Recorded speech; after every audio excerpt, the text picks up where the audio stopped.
Rush hour at Megamart supermarket. Bright lights, crowded aisles. Vivian Cross, young beautiful CEO in a red business dress, was selecting wine when suddenly two men pressed close. One pressed a small knife against her side. "Don't move or she gets hurt."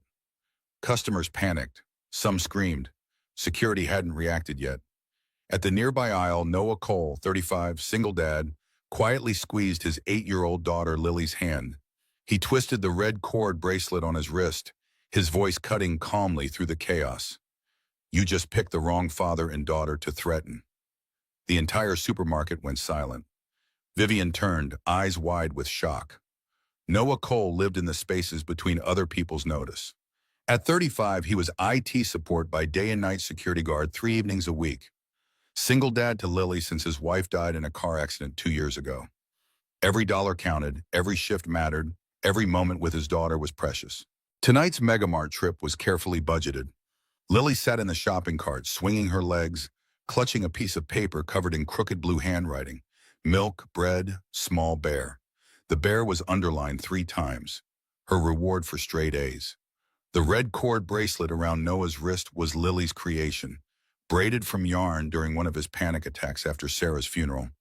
"When you get scared, Daddy, touch the red string and remember to breathe," she'd said. "I made it so you stay calm." He touched it now out of habit. Megamart at rush hour was controlled chaos, the kind of environment where someone could disappear without anyone noticing. Noah hadn't always been invisible. Before Sarah's death, he'd been a respected security training specialist for Port Authority, teaching conflict resolution and crisis management to officers and corporate clients. His expertise in reading body language in diffusing volatile situations had earned him recognition in professional circles. The job paid well, but the hours were unpredictable, sometimes requiring overnight travel for training sessions across the state. After Sarah died, everything changed. Lily needed stability, routine, a father who was present rather than just financially providing. So Noah had traded his prestigious position for predictable hours. IT support during school days and night security at a local business park 3 evenings a week when his in-laws could watch Lily. The career change meant a significant pay cut, but it gave him what mattered most: time with his daughter. The panic attacks had started a month after the funeral. They would strike without warning, his heart racing, breath caught in his lungs, the world narrowing to a pinpoint. The first time it happened, Lily had found him hunched over in the hallway, gasping for air. Instead of being frightened, she'd simply taken an hand and placed it over her heart. "Feel my breathing, Daddy," she'd whispered. "Slow, like mine." The next day, she presented him with the red bracelet, her small fingers carefully braiding the yarn while explaining that red was the color of courage and love. Noah's training had taught him to manage crisis situations, but his daughter had taught him how to breathe through his own. That's when he saw her, Vivian Cross, red business dress, designer heels, moving through the wine section with practiced arrogance, CEO of Cross Tech Industries, where Noah had done contract IT work 6 months ago. She treated him like furniture then, complained to her assistant about the slow internet guy within his earshot. When Noah's equipment cart accidentally brushed her desk, she'd snapped, "Be careful. You damage something expensive, you'll be paying it off forever." And the humiliation had been complete and casual, another invisible worker dismissed by someone who mattered. Now here she was, selecting wine that cost more than Noah's weekly grocery budget. "Daddy, look at the bears," Lily pointed at a stuffed animal display. "After we get milk and bread, sweetheart." That's when Noah noticed them. 2 men, mid-30s, moving through the store with purpose. They weren't shopping. Their eyes tracked Vivian's movement, positioning themselves to intercept her path. The coordination was subtle but unmistakable. When Vivian moved toward the wine section, they split up. One went to the aisle's end, the other circled to approach from the opposite direction. Military precision disguised as casual browsing. Noah's security training kicked in. These weren't opportunistic criminals. This was planned. He maneuvered his cart closer while keeping Lily occupied with her shopping list. The men communicated through subtle gestures, head nods, hand signals. Professional criminals with a specific target. When the taller man adjusted his jacket, Noah glimpsed what he was carrying: a utility knife. Small, retractable blade, meant to intimidate, not kill, but dangerous enough. "Daddy, why are those men watching the pretty lady?" Lily whispered. Noah's blood chilled. If his 8-year-old could see the threat, it was already too late for subtlety. The men were closing in. Vivian, oblivious, continued examining wine labels. Other customers moved through their routines, unaware that a crime was about to unfold in broad fluorescent lighting. Noah squeezed the red cord bracelet, feeling its rough texture against his skin, a reminder of what mattered most: protecting innocent people, especially his daughter, from the violence that some people brought into ordinary spaces. He'd walked away from security work after Sarah died, choosing IT contracts and part-time shifts that let him be present for Lily. But training didn't disappear. Instincts didn't fade. The ability to read dangerous situations and respond appropriately, that stayed with you. "Lily, keep looking at your list for me, okay?" he said quietly. "Are we in trouble, Daddy?" "No, baby, but someone else might be, and Daddy needs to help."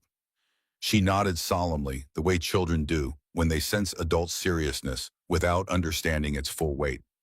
Noah positioned their cart strategically, giving himself clear sightlines and potential resources. Some trips to the supermarket were about groceries. Others were about preventing someone from getting hurt. As Noah continued observing, a flicker of recognition crossed his face. The shorter of the two men, there was something familiar about his movements, the way he scanned the environment. Noah had seen those mannerisms before, in training sessions he'd conducted years ago. The realization hit him with unexpected force. Jason Mercer, former security professional who'd attended Noah's conflict management course at Port Authority. He'd been promising, attentive, asking intelligent questions about threat assessment. What was he doing here, clearly coordinating a planned attack? The last Noah had heard, Mercer had lost his job due to budget cuts. He had a wife and young son, had shown Noah photos during a lunch break, proudly describing his boy's Little League achievements. How had he gone from dedicated security professional to this? The recognition added a layer of complexity to Noah's mental calculations. He now knew the capabilities of at least one attacker. Mercer had been skilled at physical intervention techniques, but his real strength had been in situation control and crowd psychology, dangerous in a public setting. Noah's pulse quickened, but his outward demeanor remained calm. He drew a deep breath, fingers brushing against Lily's red bracelet. The knowledge of Mercer's identity made intervention more complex. This wasn't just about stopping unknown assailants. This was about confronting someone who had fallen from the same professional world Noah had once inhabited. "There, but for the grace of God," a voice whispered in his mind. In the brief moment Noah spent processing this realization, the attackers had moved into position. Mercer stationed himself at the end of the wine aisle, casually examining a bottle while maintaining clear sightlines to his partner. The taller man approached from the opposite direction, timing his steps to intercept Vivian as she reached for an expensive champagne bottle. Noah glanced at Lily, ensuring she was distracted by her shopping list, then made a quick decision. He couldn't leave, couldn't just call security and hope they responded in time.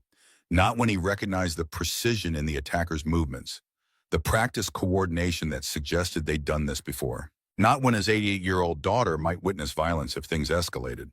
And not when he recognized one of the attackers as a man who had once sat in his classroom, learning the very techniques he was now employing for criminal purposes. Noah had spent 2 years retreating from the world after Sarah's death, focusing his entire existence on providing stability for Lily. He'd stepped back from confrontation, from risk, from the unpredictability that had once been part of his professional life. But some skills couldn't be unlearned. Some instincts couldn't be suppressed, especially when innocent people were in danger. "Lily," he said softly, "I need you to do something very important for me, okay?" She looked up, blue eyes serious. "Like a mission?" Despite the tension coiling in his chest, Noah smiled. "Exactly like a mission. I need you to stay right here with the cart and count all the red things you can see around you. Don't move until I come back." "But what about our groceries?" "This is more important than groceries right now. Can you be my brave girl and do this for me?" Lily nodded solemnly. "I can count really high." "I know you can, sweetheart." Noah positioned the cart near a display of paper products, partially shielded from the wine aisle. Stay right here and remember our rule about strangers. Don't talk to them, and if anyone tries to make me go somewhere, scream really loud.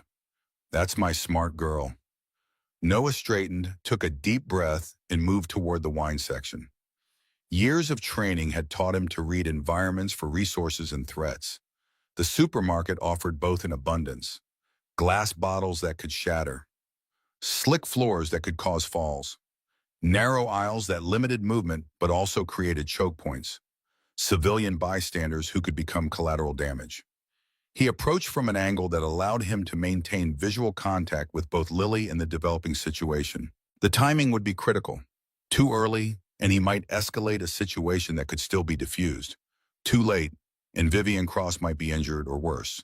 As Noah moved closer, his mind was calculating distances, angles, potential reactions. What was Mercer's objective here? Simple robbery seemed unlikely given the coordination and target selection. Kidnapping? Possible. Corporate espionage? Most likely given Vivian's position and the professional nature of the operation. The attack came with practiced precision. Vivian had just selected an expensive bottle of champagne when the two men closed in from opposite ends of the wine aisle. The taller one moved first, pressing against her left side while his partner, Mercer, blocked her escape route. "Don't make a sound," the tall man whispered, something sharp pressing against her ribs through the red fabric. "Walk with us toward the back exit, nice and quiet." The champagne bottle slipped from Vivian's fingers, shattering against the floor with a sound that cut through the ambient supermarket noise like a gunshot. Customers nearby turned to look, saw the broken glass and the knife now visible against Vivian's dress, and began to scatter, but not to help, to avoid getting involved. "Please," Vivian's voice cracked with panic as she scanned the faces around her. "Someone help me." The response was immediate and heartbreaking. People looked away, grabbed their children closer, pretended they hadn't seen anything.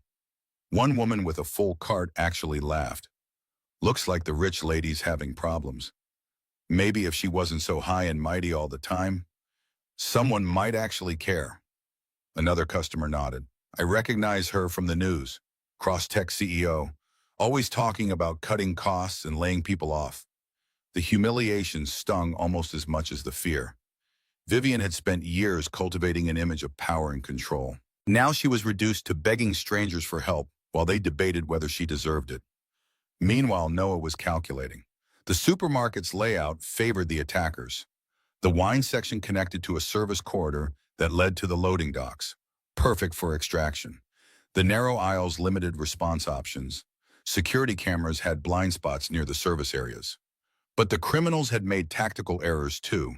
Their utility knives were intimidation tools, not weapons. The retractable blades would fold under pressure in a real struggle. They were focused entirely on controlling Vivian, with no awareness of their surroundings or potential threats. Most critically, they were operating during peak family shopping hours, with children everywhere.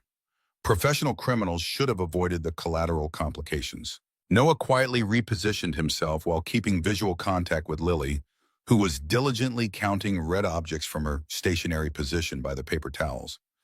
"Can we get my bear now, Daddy?" she called out, still clutching her shopping list. "In just a minute, sweetheart. Keep counting for me." The attackers were moving Vivian toward the service corridor, using the crowd's reluctance to intervene as cover. Store security was nowhere visible, probably dealing with some minor crisis in electronics or dealing with a shoplifter, leaving this section unmonitored. That's when disaster struck in the most innocent way possible. Lily's small brown teddy bear, the small bear from her shopping list that she'd been clutching, tumbled out of her hand and rolled directly into the path of the lead attacker. He looked down, annoyed, and kicked it aside with unnecessary force. "Keep your kid's junk out of the way," he snarled at Noah. The comment was casual cruelty, the kind of dismissive rudeness that powerful people showed toward those they considered beneath notice, but it was also a critical mistake. Lily's face crumpled, not just because her toy had been mistreated, but because a bad man had been mean to her daddy. She'd seen enough adults dismiss Noah to recognize the pattern, and it always made her shamed and angry. "That man was mean to you, Daddy," she whispered, loud enough for nearby customers to hear. The observation carried unexpected weight. Several shoppers who'd been avoiding this situation suddenly focused on Noah and Lily, a single father with his young daughter, now being threatened by the same criminals terrorizing the CEO. The dynamic shifted. This wasn't just about Vivian Cross anymore. It was about whether decent people would stand by while criminals hurt a family. But Noah was already moving beyond emotion into tactical assessment. He'd identified his resources: a display of soda bottles that could serve as projectiles, a mop bucket near the customer service desk containing soapy water, paper towels that could be used for restraint or distraction. Most importantly, he'd mapped the lighting angles that would give him advantages without endangering bystanders. The lead attacker was getting impatient with Vivian's resistance. "Move faster, lady, or this gets messy for everyone around here." The threat was clear: hurt the CEO, terrorize the witnesses, escape in the chaos. Classic intimidation escalation when the initial plan hit resistance. "Lily, baby," Noah said quietly, positioning himself between his daughter and the developing crisis. "I need you to close your eyes and count to 20 for Daddy. Is everything okay?" "Everything's going to be okay, but I need you to stay right here and not look until I tell you." He touched the red cord bracelet one final time, feeling the rough texture of his daughter's handiwork. A reminder of what mattered most, what he was willing to protect, and what kind of man he chose to be when violence came to ordinary places. The attackers had made their choice. They'd brought weapons into a space filled with families. They'd threatened an innocent woman. They'd been cruel to his daughter. Now they were about to learn that some fathers were more dangerous than they appeared. "You just picked the wrong father and daughter to threaten," Noah said, his voice cutting clearly through the noise and panic. Every conversation in the supermarket stopped. Every shopper turned to stare. Security cameras recorded everything. And Vivian Cross, who had once dismissed Noah as unworthy of basic respect, found herself looking into the eyes of the only person willing to risk everything to save her life. Everything happened in the space between heartbeats. The lead attacker turned toward Noah, irritation flashing across his face. "Back off, Dad. This doesn't concern you." "Actually, it does." Noah's voice remained perfectly calm as he moved his shopping cart into position. "When you threaten people in front of my daughter, it becomes my concern." The second attacker, Mercer, tightened his grip on Vivian. "Walk away, or your kid sees something she shouldn't." Wrong thing to say. Noah's training kicked in with cold precision. 3 years of night security work hadn't dulled the reflexes he'd developed during his time training conflict resolution for Port Authority. Non-lethal restraint, crowd control, pressure points designed to stop violence without permanent damage. But Noah wasn't at his peak anymore. 2 years of grief had taken their toll. Sleepless nights and skipped meals had hollowed him out in ways that weren't immediately visible. He was still strong, still capable, but not the professional he had once been. The odds weren't in his favor: 2 trained attackers against 1 out-of-practice security expert. Yet something else had replaced his professional edge, something fiercer, more primal. The absolute certainty that he would do whatever necessary to protect his daughter and prevent violence in a place where families shopped. The recognition flashed in Mercer's eyes then, the sudden realization of who Noah was. "Oh? Noah Cole?" The moment of recognition created a fractional hesitation, a split-second opportunity that Noah seized without conscious thought. The first move was simple but effective. Noah grabbed a bottle of soda from the nearby display and shook it hard while unscrewing the cap. The pressurized liquid erupted like a geyser, hitting the first attacker directly in the face. Carbonated soda and artificial coloring created instant disorientation. Stinging eyes, blocked vision, the shock of unexpected assault. While the man clawed at his eyes, Noah moved to the primary threat. The utility knife pressed against Vivian's side was exactly what Noah had expected: a retractable blade designed for intimidation. When Mercer reflexively pulled back to avoid the soda spray, Noah struck the knife hand with the edge of his shopping cart. The impact wasn't hard enough to break bones, but it hit the exact nerve cluster that controlled grip strength. The utility knife clattered to the floor, its cheap blade retracting into the handle on impact. "Get down," Noah commanded Vivian, his voice carrying the authority of someone trained to manage crisis situations. She dropped immediately, years of corporate survival instincts recognizing real leadership when she heard it. Now Noah had clear access to both attackers.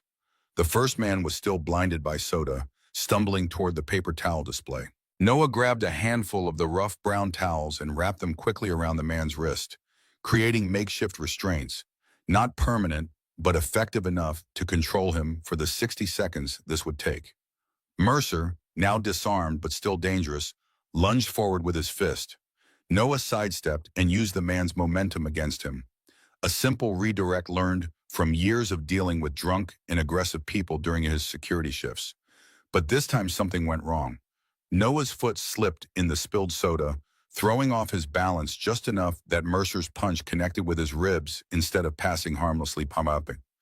Sharp pain flared along Noah's side, a reminder that he wasn't the professional he once was, that 2 years of grief had eroded more than just his emotional defenses. Mercer pressed his advantage, following with a second punch aimed at Noah's face. Noah barely managed to deflect it, the force still sending him stumbling back against the wine display. Several bottles crashed to the floor, creating a hazardous landscape of glass and liquid. For a heartbeat, doubt flashed through Noah's mind. He wasn't ready for this. He was out of practice, operating on instinct rather than current training. He might fail, might get hurt, might let Lily see her father beaten. The thought of Lily centered him again. He touched the red bracelet, felt its rough texture against his skin. Breathe, he told himself. Breathe and think. Noah's strength had never been in overpowering opponents. It had been in observation, in reading situations and people, in finding unexpected solutions. He scanned his environment with new intensity, noting the spilled wine creating a slick surface, the fallen bottles providing obstacles, the growing crowd of onlookers creating both complications and opportunities. An older man stood at the edge of the crowd, military posture, alert eyes assessing the situation with professional interest. Their gazes met briefly, an unspoken communication passing between them. The man nodded almost imperceptibly and began quietly directing other customers back, creating space, reducing potential collateral damage. Noah recognized another resource, someone with training, someone who understood what was happening. Not direct help, but containment, preparation. Mercer advanced again, more cautious now, recognizing Noah as a genuine threat rather than an inconvenience. You should have stayed with your kid, Cole. This isn't your fight. You brought the fight to my daughter when you kicked her bare, Noah replied, voice steady despite the pain in his side. And when you threatened an innocent woman in a public space. Innocent, Mercer scoffed. You know what her company does? How many lives they destroy with their outsourcing and cost-cutting? People like her don't care about people like us. And this fixes that how exactly. The conversation created a critical delay, seconds for Noah to regain his balance, to calculate his next move, to let the adrenaline override the pain in his ribs. The first attacker was recovering now, wiping soda from his eyes with his free hand, the paper towel restraint still limiting his mobility, but not completely disabling him. Noah needed to end this quickly, before the situation escalated beyond his control. He feinted left, then dropped low, sweeping Mercer's legs from under him. The move sent fresh pain shooting through Noah's side, but achieved its purpose. Mercer fell hard, the back of his head striking the edge of a lower shelf, not enough to cause serious injury, but sufficient to disorient him momentarily. The first attacker had managed to tear away the paper towel restraint and was reaching inside his jacket, potentially for another weapon. Noah had no time for finesse now. He grabbed the mop bucket from the nearby customer service desk and upended it directly in the man's path. Soapy water, industrial floor cleaner, and the hard plastic rim of the bucket created a perfect storm of disorientation and injury. The man went down hard, slipping on the spreading puddle of cleaning solution. Noah was on him immediately, using another handful of paper towels to secure the man's hands behind his back. Again, not permanent restraints, but enough to keep him controlled until proper help arrived. Mercer was struggling to rise, still dazed from the impact.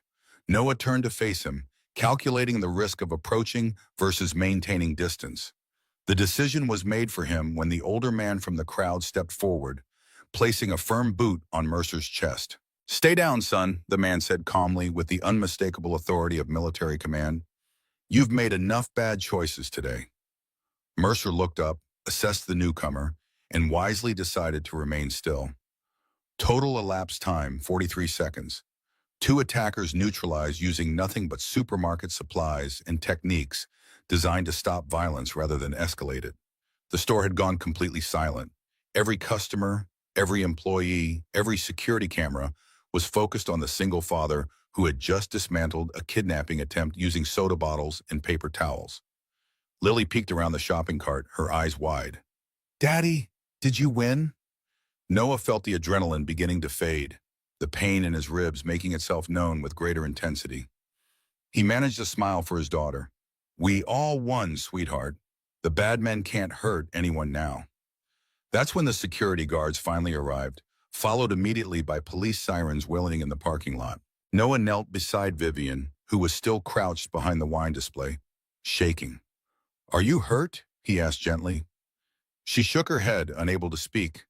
Her perfectly styled hair was disheveled, her expensive dress stained with soda and wine, but she was unharmed.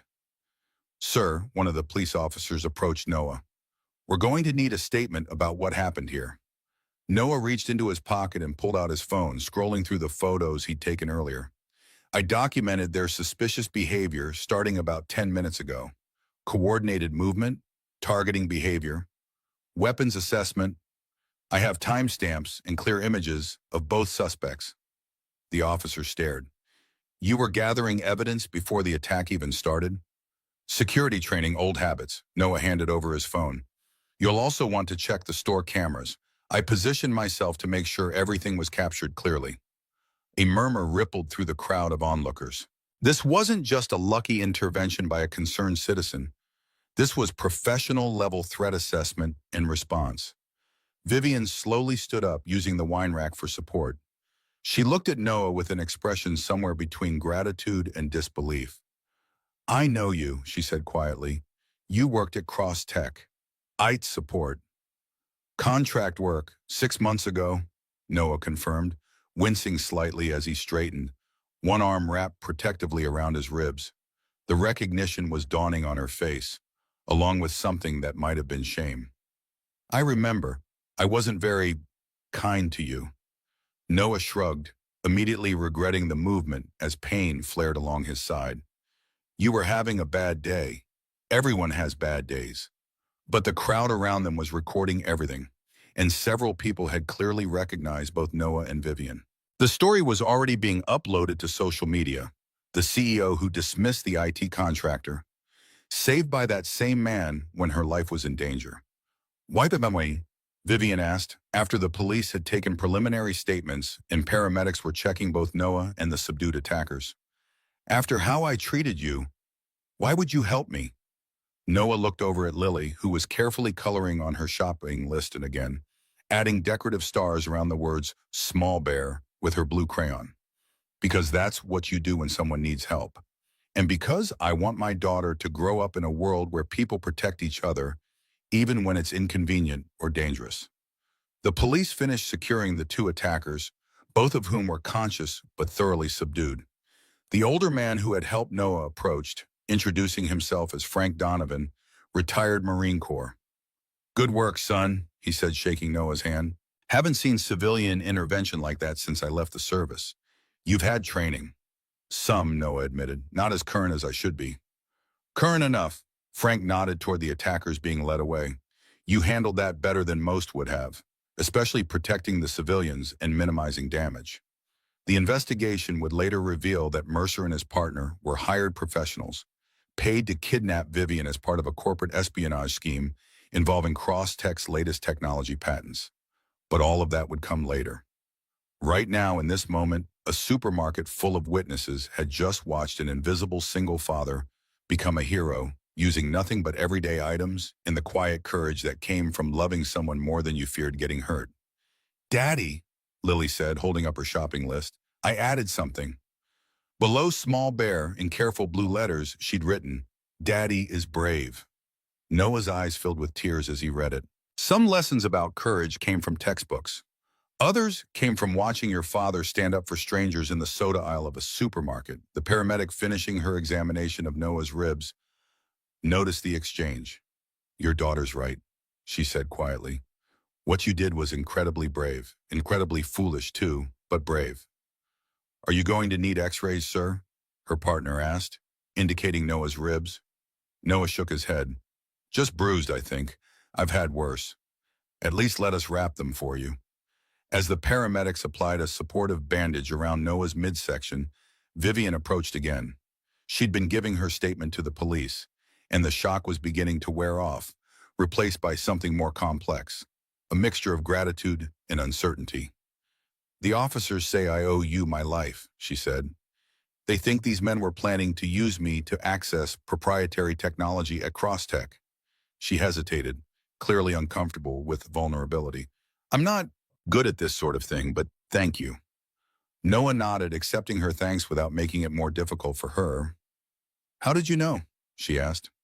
What to look for, I mean. Most people wouldn't have noticed anything wrong until it was too late. I used to train security personnel in threat assessment and intervention techniques, Noah explained, before I switched to IT work. Why would anyone make that career change?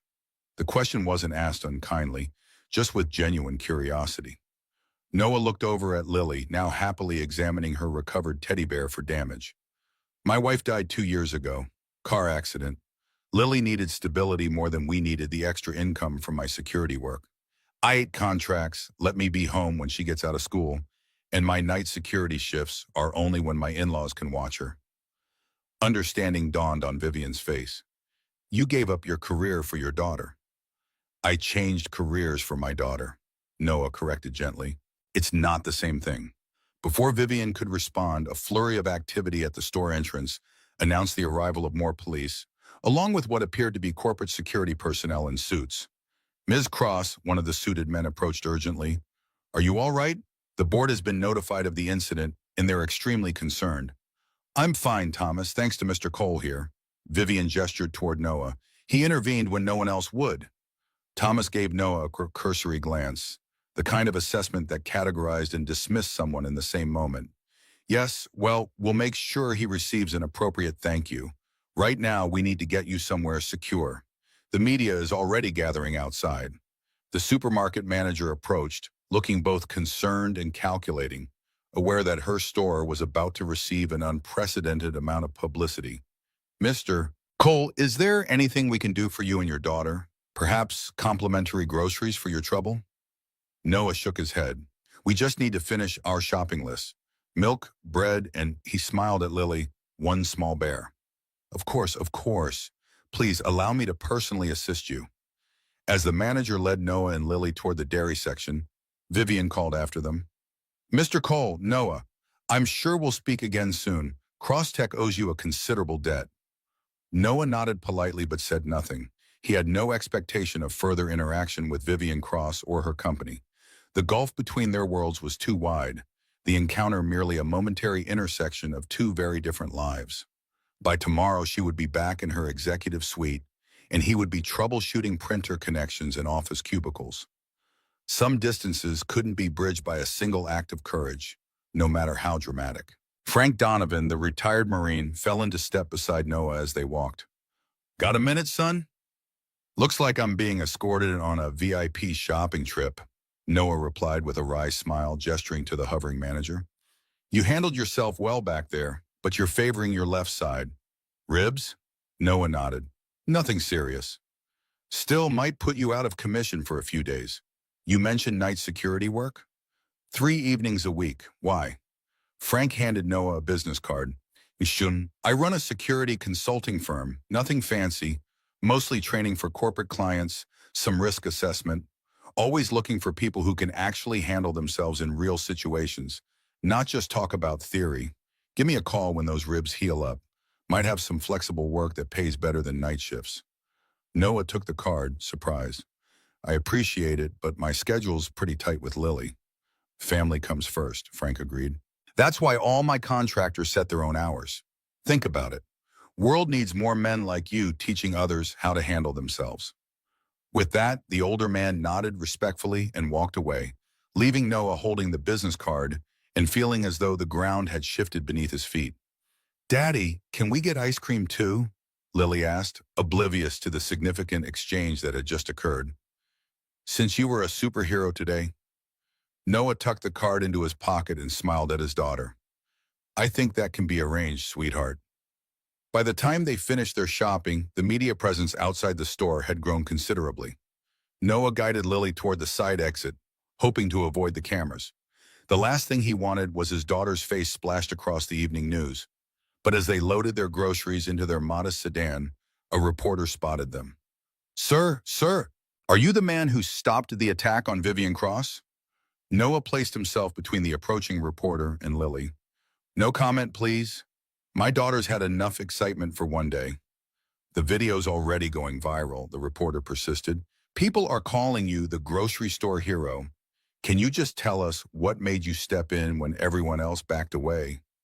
"Please," Noah said firmly. "We just want to go home." Recognizing Noah's protective stance, the reporter backed off slightly.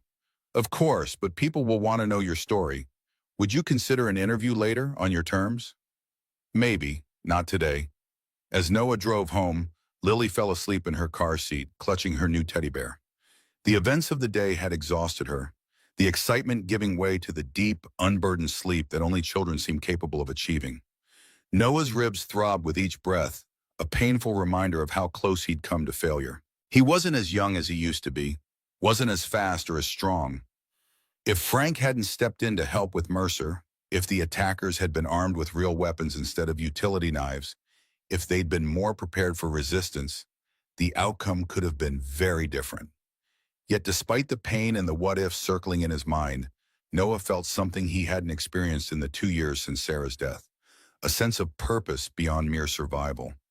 For years, his entire focus had been on creating stability for Lily, on building a life that was predictable and secure. Today had reminded him that sometimes security came not from avoiding danger, but from facing it directly. As he pulled into the driveway of the small house he and Lily had moved into after selling the family home, too many memories, too much space, too expensive, Noah noticed the message light blinking on his phone. 3 missed calls from numbers he didn't recognize, and 1 text message from his former supervisor at Cross Tech. "Saw the news. Board members asking about you. Call me." Noah silenced the phone and carefully lifted his sleeping daughter from the car. Some things were more important than viral videos or corporate inquiries. Right now, all that mattered was getting Lily into bed and finding enough painkillers to dull the throbbing in his side. Tomorrow would bring its own challenges. For tonight, they were safe. They had each other, and they had successfully completed their shopping list: milk, bread, small bear, and the unwritten item that mattered most: coming home together. The video exploded across every platform within hours. "Single Dad Saves CEO from Kidnapping Using Soda Bottles and Paper Towels" became the most watched story of the week. The footage, captured by multiple customer phones, showed everything: the attackers threatening Vivian, Noah's calm response, the takedown using everyday supermarket items, and most powerfully, Lily adding, "Daddy is brave" to her shopping list. The hashtag CalmDad went viral instantly. Comments flooded in from around the world. "When you threaten someone's family in front of a trained security expert disguised as a grocery dad." Plot twist: the IT guy she fired just saved her life with carbonated beverages. That little girl writing "Daddy is brave" broke me completely. Noah awoke the morning after the incident to an incessant buzzing from his phone. 37 missed calls, hundreds of notifications, and messages from people he hadn't spoken to in years. His email inbox had exploded with interview requests from national news outlets. Even his rarely used social media accounts were flooded with friend requests and messages. He set the phone down with a grimace, the movement sending a sharp reminder of yesterday's confrontation shooting through his ribs. The bruising had blossomed overnight, painting his left side in spectacular shades of purple and blue. The paramedic had been right. Nothing broken, but he wouldn't be moving comfortably for at least a week. "Daddy, are you famous now?" Noah turned to find Lily standing in his bedroom doorway, still in her unicorn pajamas, hair tousled from sleep. She clutched her new teddy bear, now wearing a makeshift bandage where its arm had been reattached after yesterday's incident. Not famous, sweetheart. Just in the news a little bit. Mrs. Peterson next door called. She said you're on TV. Noah sighed. Of course they were on television. The confrontation had everything the media craved: danger, heroism, a cute kid, and a wealthy CEO humbled by ordinary citizens. Add in the David versus Goliath dynamic of an IT contractor saving the executive who dismissed him, and it was irresistible. How about some breakfast? Noah deflected, pushing himself upright with a carefully concealed wince. Pancakes? While Lily arranged her stuffed animals at the kitchen table, Noah turned on the coffee maker and tried to ignore the insistent buzzing of his phone. He needed normalcy this morning, routine and quiet to process what had happened and decide how to move forward. Fame, even 15 minutes of it, wasn't something he had ever sought or wanted. The pancake batter was just beginning to bubble when a firm knock sounded at the front door. Noah tensed, immediately alert. Nobody knocked on their door at 7:30 a.m. on a Saturday. "Stay here, Lily," he said, turning down the burner. "Keep an eye on the pancakes for me." She nodded solemnly, accepting the wooden spoon he handed her as if it were a sacred trust. The peephole revealed a professionally dressed woman with a tablet and a determined expression. Not media, they would have brought cameras. Process server, maybe? Insurance representative? Noah opened the door cautiously, keeping his body positioned to block any view into the house where Lily might be visible. "Mr. Cole? Noah Cole?" The woman's tone was brisk, but not unfriendly. "Yes, how can I help you?" She extended her hand. "Rebecca Winters, Chief of Security for Cross Technologies. May I have a moment of your time?" Noah didn't take her hand immediately, assessing the situation. "It's Saturday morning, Ms. Winters. I'm making breakfast for my daughter." "I understand, and I apologize for the intrusion." She lowered her hand without offense. "However, the matter is time-sensitive and directly related to yesterday's incident. 10 minutes, that's all I ask." Noah considered his options. Turning her away would only delay the inevitable. Crosstech would want statements, perhaps liability waivers. Better to handle it now than have it hanging over his head. 10 minutes, he agreed, stepping back to allow her entry. "I have pancakes on the stove." Rebecca followed him to the kitchen where Lily was carefully watching the pancake batter, spoon poised for action. "You must be Lily," Rebecca said, her professional demeanor softening slightly. "I've heard you're an excellent shopping list manager." Lily looked to her father for guidance on how to respond to this stranger. At his reassuring nod, she replied, "I write very neatly with blue crayon. Are you one of the people who was mean to Daddy at his work?" The directness of the question seemed to catch Rebecca off guard. She recovered quickly. "No, I'm new at Cross Technologies. In fact, I started after your daddy finished his contract with us." Noah returned to the stove, flipping pancakes while keeping one ear on the conversation. "What can I do for Crosstech on a Saturday morning, Ms. Winters?" Rebecca placed her tablet on the counter, careful to keep it away from potential pancake splatter. "First, I want to personally thank you for what you did yesterday. Vivian Cross is not just our CEO. She's the driving force behind technology that will revolutionize medical diagnostics. Her kidnapping would have been catastrophic on multiple levels." Noah acknowledged her thanks with a nod as he slid perfect golden pancakes onto Lily's waiting plate. "The investigation revealed the corporate espionage angle?" "Yes, Jason Mercer and his partner were hired by competitors to extract proprietary information. Quite sophisticated operation. They'd been planning it for weeks." She paused, watching as Noah carefully cut Lily's pancakes into manageable pieces. "Which makes your intervention all the more remarkable. You spotted them despite their professional training." "Like I said, old habits." Noah poured more batter onto the griddle. "But I doubt you came here just to thank me." Rebecca's expression turned more serious. "No, I came with a proposition. Crosstech's board held an emergency meeting last night after reviewing both the security footage and our internal protocols. They were disturbed by what they found." "Meaning?" "Meaning that 6 months ago, when you did work for us, you submitted a comprehensive security assessment that identified significant vulnerabilities in our executive protection protocols. An assessment that Vivian rejected as unnecessarily expensive and paranoid." Noah remembered the report well. He'd spent extra hours compiling it, going beyond his IT contract to highlight security concerns he'd noticed throughout the building. Doors that remained unlocked, blind spots in camera coverage, staff who wore identification badges in public, making them identifiable as cross-tech employees. Vivian had dismissed his concerns without reading past the first page. Yesterday proved every point in your rejected assessment, Rebecca continued. Our executive protection failed completely, leaving our CEO vulnerable to exactly the kind of targeted attack you warned about. Lily, having finished her pancakes, was now drawing on a placemat, seemingly absorbed in her artwork, but obviously listening to every word. Again, I appreciate the acknowledgement, Noah said, serving himself breakfast and gesturing to offer some to Rebecca, who declined with a polite wave.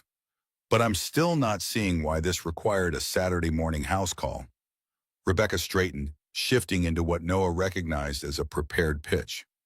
The board has authorized me to offer you a position as special security consultant to Cross Technologies, focusing specifically on executive protection and corporate security protocols. Noah paused with his fork midway to his mouth. I'm an IT contractor, Miss Winters. You're a former Port Authority security trainer with expertise in threat assessment and nonviolent intervention who happens to also have IT skills. Your dual background is precisely what makes you valuable to us. She slid the tablet toward him, displaying a contract with terms that made Noah's eyebrows rise involuntarily.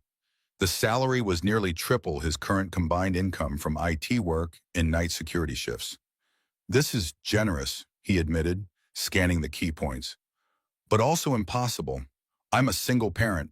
My entire work schedule is built around being available for Lily. Rebecca nodded as if she'd anticipated this objection. The position includes flexible hours, the ability to work remotely 3 days a week, and complete autonomy in setting your on-site schedule. We're not asking you to change your priorities, Mr. Cole. We're offering to align our needs with them. Lily, who had been quietly drawing, suddenly spoke up. Does this mean Daddy won't have to work at night anymore? Because Grandma says he works too much and gets tired. The innocent question hit Noah with unexpected force. His night security shifts meant time away from Lily, evenings when he came home exhausted, mornings when he struggled to be fully present for her. He'd accepted it as necessary sacrifice, the cost of providing stability after Sarah's death. That would be entirely up to your father, Rebecca told Lily. But yes, this job would mean no more night shifts. She turned back to Noah. The board also authorized me to inform you that CrossTech will be covering all educational expenses for Lily through college, regardless of whether you accept the position. It's a separate matter, not contingent on your decision. Noah set down his fork, momentarily speechless. Lily's education fund had been depleted after Sarah's medical expenses and funeral costs. Rebuilding it had been a constant, nagging worry in the back of his mind. Why, he finally asked, why go to these lengths? Rebecca's professional veneer cracked slightly, showing a glimpse of genuine emotion. Because everyone saw that video, Mr. Cole. Everyone saw a man who had been treated poorly by our company put himself at risk to save our CEO. The contrast between your actions and how CrossTech handled your previous contributions. It's not a narrative any corporation wants associated with their brand. Ah, there it was. The real motivation. Damage control. The viral video wasn't just showing Noah's heroism, it was highlighting CrossTech's callous treatment of the very person who had tried to prevent the situation. So this is about public relations, Noah said, his tone neutral, but his disappointment evident. Partially, Rebecca admitted. I won't insult your intelligence by pretending otherwise. But it's also about recognizing talent and correcting a mistake. Your security assessment was right. Your intervention yesterday was extraordinary. CrossTech needs people like you, regardless of what the internet thinks. She stood, gathering her tablet. You don't need to decide now. The offer remains open for 2 weeks. She placed a business card on the table. Call me when you're ready to discuss it further. After Rebecca left, Noah sat at the kitchen table, staring at the business card while Lily finished her drawing. The offer was tempting, and more than tempting. It would solve so many practical problems, provide security for Lily's future, eliminate the exhausting night shifts. Yet something about it felt wrong, as if accepting would somehow validate the system that had dismissed him in the first place. Daddy, look! Lily pushed her drawing across the table. It's us at the store, but the bad men are gone and the pretty lady is smiling. The childish drawing showed three stick figures, a tall one labeled Daddy, a small one with pigtails labeled Me, and a figure in a red triangle dress labeled CEO Lady. All were holding hands with enormous smiles. "That's beautiful, sweetheart," Noah said, his throat suddenly tight. "Why is everyone holding hands?" Lily looked at him as if the answer should be obvious. "Because you helped her, so now she's our friend. That's how it works." The simple, optimistic logic of childhood, where saving someone automatically made them your friend, where past slights could be forgotten in an instant. Noah wished the adult world operated with such straightforward rules of engagement. His phone buzzed again, this time with a text from his mother-in-law. "Turn on channel 7 now." Noah reached for the remote with a sense of dread, switching on the small television in the kitchen. The screen filled with an aerial view of their house, a news helicopter circling overhead like a vulture. "Breaking news this morning as we continue coverage of the dramatic rescue at Megamart yesterday," the announcer's voice declared.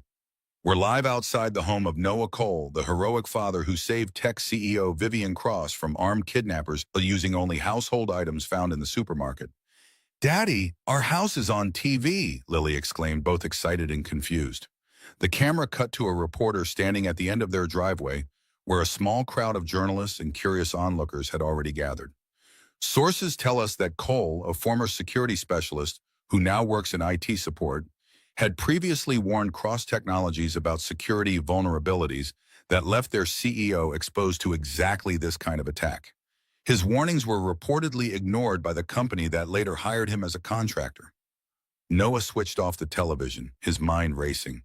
This was escalating beyond anything he'd expected. Their home address being broadcast, reporters camped outside, the implied corporate negligence angle, all of it creating a narrative he'd never asked for or wanted. "Are those people going to come to our door?" Lily asked, suddenly less excited and more anxious. "No, sweetheart, we're not going to talk to them." Noah pulled out his phone and dialed his in-laws. Sarah's parents had been his rock since her death, stepping in to help with Lily and providing emotional support when he felt most adrift.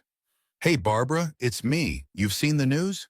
"Yeah, I was hoping we could come over for the day, maybe stay the night." The reporters, "Exactly. We'll pack a bag, thanks." As Noah helped Lily gather her essentials for an overnight stay, his phone rang again. This time, the caller ID showed a number he recognized. Frank Donovan, the retired Marine who had helped subdue Mercer at the supermarket. "Cole, you've seen what's happening?" Frank's voice was gruff with concern. "Just did. We're heading to my in-laws until things calm down." "Good. These media frenzies burn hot but fast. Listen, I've got some experience managing this kind of attention. Military taught me a few things about deflecting unwanted spotlights. Want some advice?" Noah paused in the middle of packing Lily's favorite pajamas. "I'd appreciate it. Don't run. Control the narrative. Give them one interview on your terms at a neutral location. Answer their questions, be humble but confident, then firmly state that's all you're saying on the matter. They'll respect boundaries if you establish them clearly. And if they don't," Frank's chuckle held little humor, "then you call me and I'll show them what a cranky old Marine thinks about harassing a single father and his little girl." The offer of support, coming from a man he barely knew, caught Noah off guard. Since Sarah's death, he'd grown accustomed to handling everything alone, reluctant to lean on others beyond the practical childcare help from his in-laws. "I appreciate that," Noah said, meaning it. "One more thing," Frank added. "Whatever Crosstech offered you, and I'm sure they've approached you already, don't take the first offer. You've got leverage right now. Use it." After ending the call, Noah finished packing and led Lily out the back door. They cut through the neighbor's yard with permission, avoiding the growing media presence at their front door, and made their way to where Noah had parked his car 2 blocks away as a precaution. "Is this like being a spy, Daddy?" Lily whispered dramatically as they moved through Mrs. Peterson's garden. "Something like that, sweetheart. We're just avoiding the cameras for a while." At his in-laws' house across town, Noah finally had a moment to process the morning's events. Barbara and Gerald welcomed them with open arms, immediately whisking Lily off to see the new bird feeder Gerald had built, giving Noah space to think. The kitchen table at the modest rancher had been the site of many family discussions over the years. Now Noah sat alone, Frank's business card in one hand, Rebecca Winters in the other, weighing options he'd never imagined having 24 hours ago. His phone buzzed with another text message, this one from a number he didn't recognize. Mr. Cole, this is Vivian Cross. I need to speak with you personally, not through corporate representatives. Please call me at this number when you can. The message was surprising in both its directness and the fact that the CEO herself was reaching out rather than delegating the communication. Noah hesitated, then saved the number without responding. He needed time to think, to consider his options carefully rather than reacting to the cascade of attention. Gerald entered the kitchen, 2 cups of coffee in hand. Sarah's father had aged significantly since her death, grief etching deep lines around his eyes, but his practical, steady nature remained unchanged. Thought you might need this, he said, sliding one mug across the table. Lily's showing Barbara her bear and explaining how you rescued it from very bad men at the store.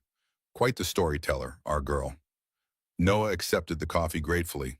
It's getting complicated, Gerald. Life has a way of doing that. The older man settled into the chair opposite. Barbara's already fielded 6 calls from reporters who somehow got our number. You're big news, son.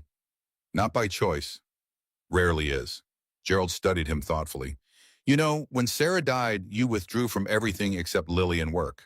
Understandable. Grief takes different paths for different people. But I always wondered if you were using your responsibilities as a shield against rejoining the world. The observation, gentle but pointed, struck uncomfortably close to home. Noah had indeed retreated after Sarah's death, narrowing his focus to the essential task of providing for and protecting Lily. It had been safer that way, more controllable. Maybe, he admitted, but this isn't exactly the re-entry I would have chosen. Gerald nodded. Life rarely asks our permission before changing course. Question is, what are you going to do with the opportunity? Opportunity? Noah repeated. Having reporters camped on my lawn and corporate executives suddenly discovering I exist? The opportunity to step back into the larger world, to use the skills you set aside after Sarah died, to show Lily that her father isn't just a protector but a builder, a creator of something beyond just safety. The perspective shift was unexpected.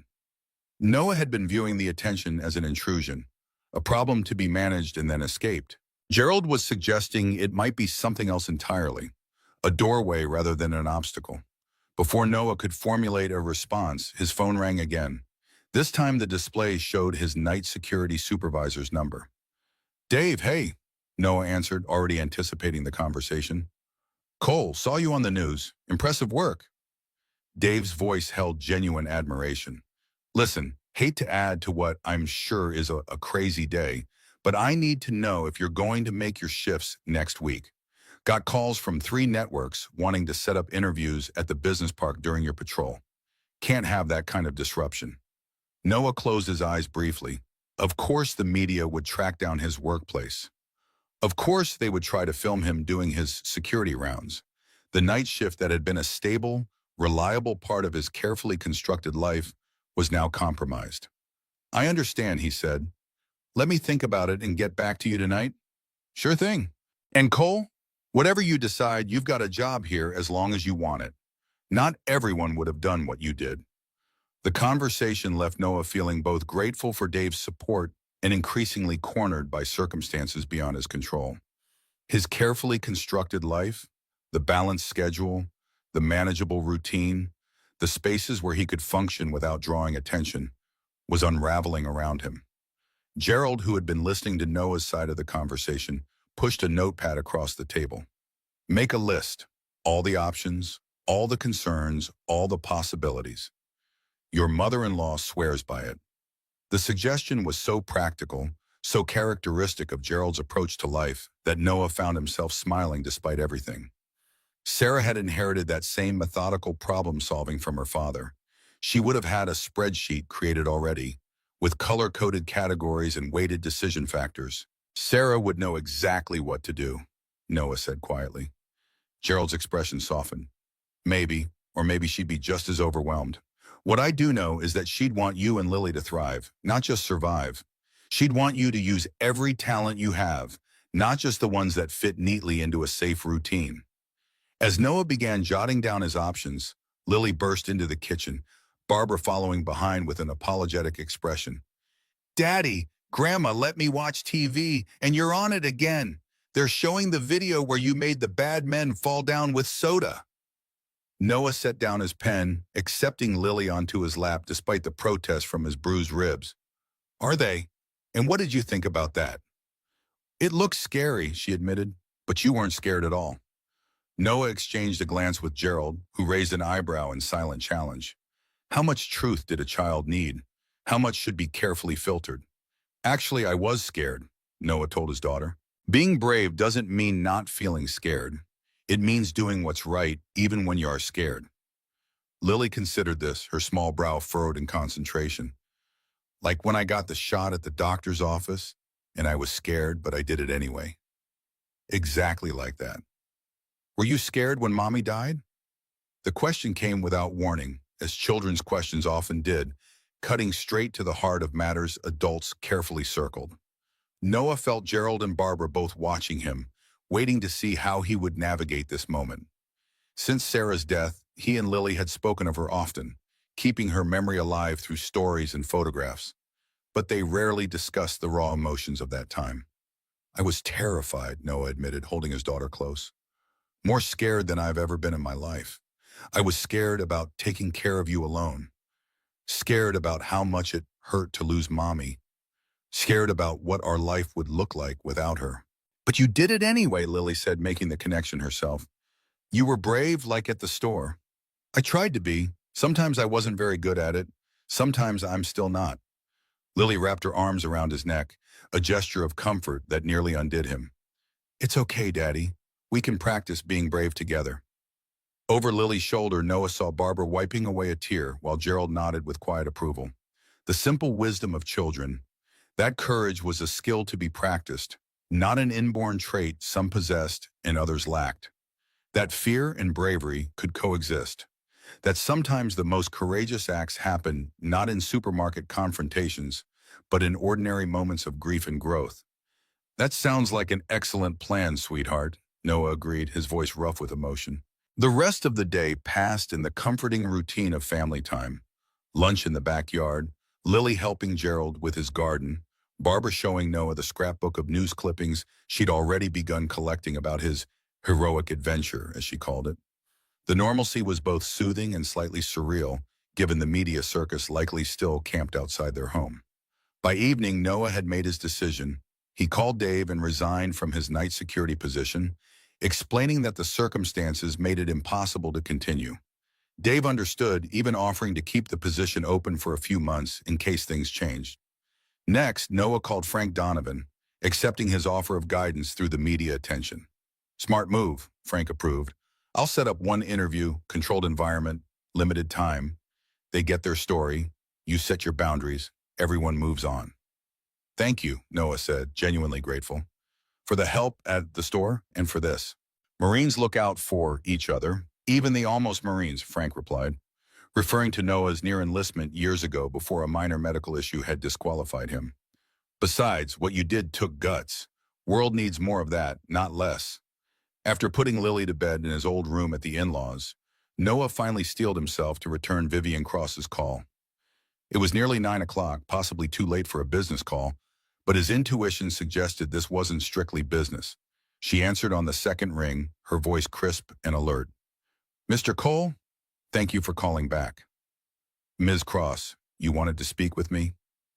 There was a brief pause, as if she were carefully considering her words. Yes, not as CEO to contractor, but as the woman you helped to the person who helped her. I'd like to meet somewhere private, away from corporate representatives and media. Noah hadn't expected this. The corporate job offer, yes. Media attention, certainly.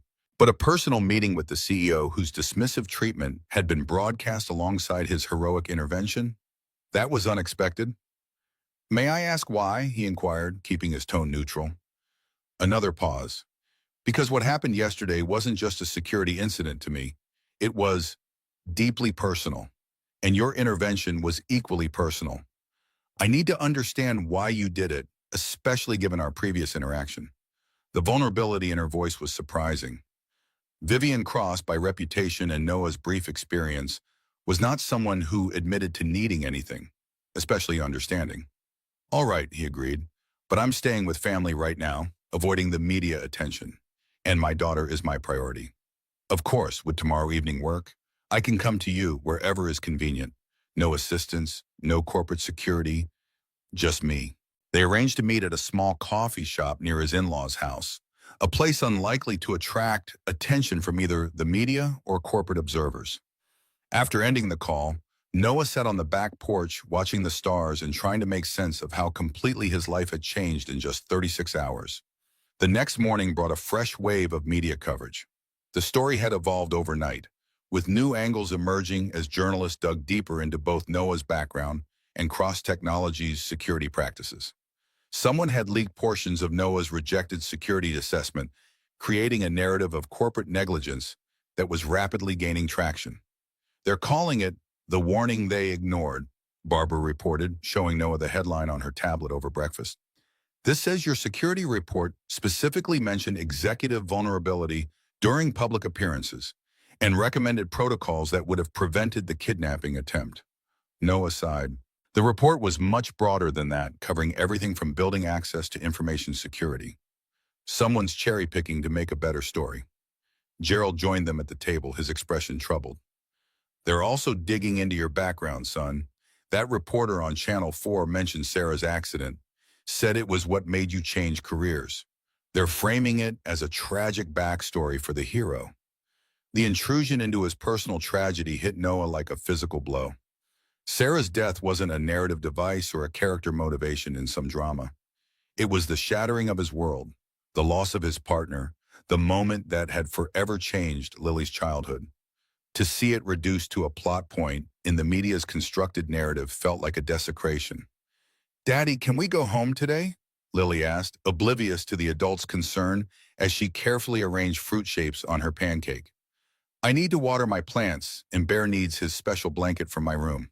The innocent question brought Noah back to the immediate concern, how to manage this situation while maintaining some normalcy for Lily.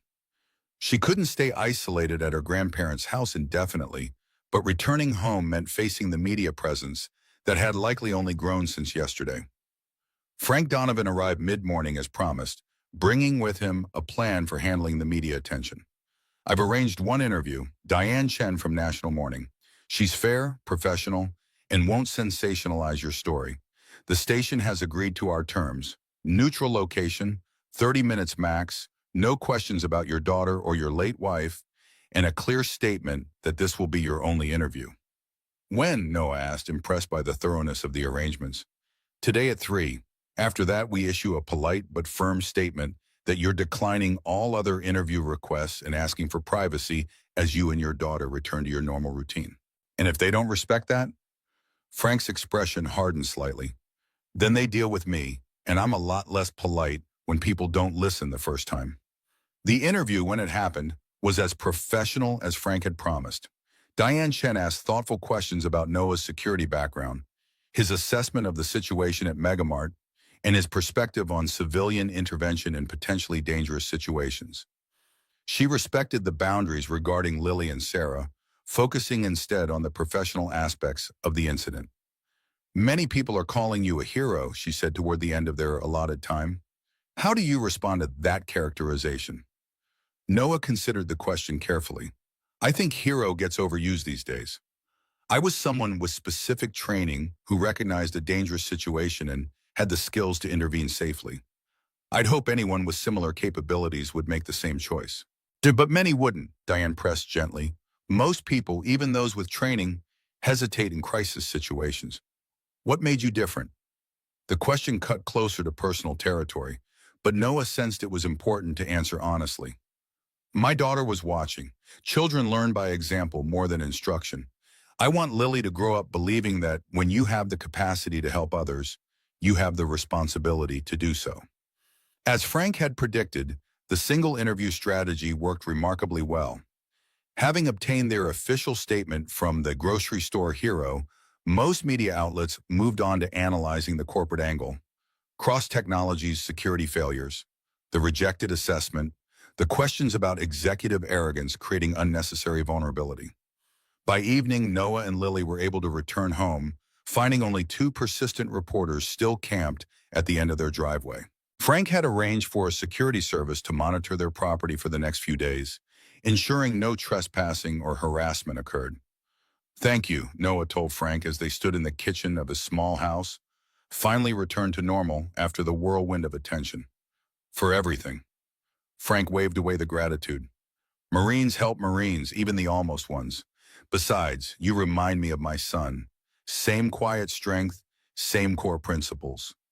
A shadow crossed the older man's face. "Lost him in Afghanistan 8 years ago. He'd have handled that supermarket situation exactly as you did." The revelation explained much about Frank's investment in helping him. Noah extended his hand. "I'm honored by the comparison." Frank shook it firmly. "My offer of consulting work still stands when you're ready. No pressure, just an option." He headed for the door, then paused. "Word of advice about your meeting with Cross tonight. Listen more than you talk. People like her aren't used to being vulnerable. If she's reaching out personally, there's more happening than just corporate damage control." After Frank left and Lily was happily reunited with her plants and Bear's special blanket, Noah prepared for his meeting with Vivian.